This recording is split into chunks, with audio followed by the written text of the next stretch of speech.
Welcome back. We're going to be in Psalm 15 tonight. If you want to grab your Bibles, we're going to read that in just a moment. Again, that's going to be Psalm 15. O Lord, who may dwell in your tent? Who may dwell on your holy hill?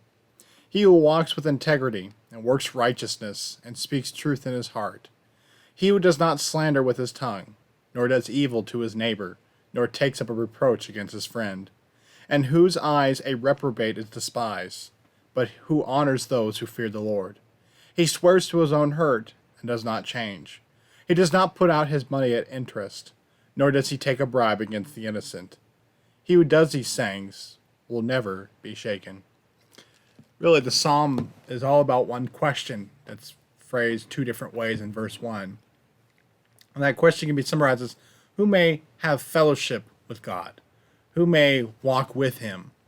The psalmist spends the rest of the psalm explaining that it's a twofold answer. It's the person whose character, his innermost being, matches God's character, and that outpours is shown in correct action.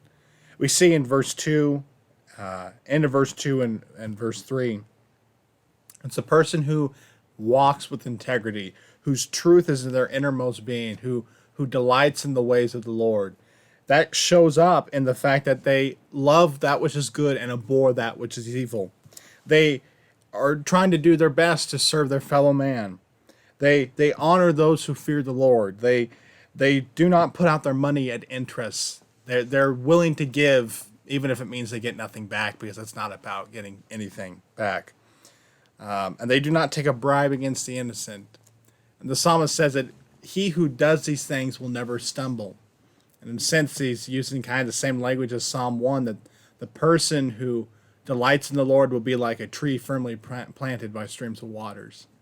You know, when reading this psalm, I have a note in my Bible, Micah 6:8, as a verse that kind of just summarizes this whole psalm. He has told you, O man, what is good, and what does the Lord require of you? But to do justice, to love kindness, and to walk humbly with your God. These are all verbs here. That justice is not just a concept; it's a life. It's rejoicing in the truth, and it's exposing the untruth and darkness in this world. It's loving your neighbor as yourself, and it's walking in humble submission to God.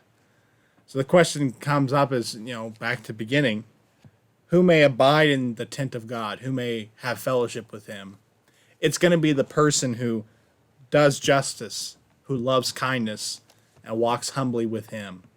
For in this way, we will never stumble, as the psalmist has said. As always, thank you. Have a great week, and God bless.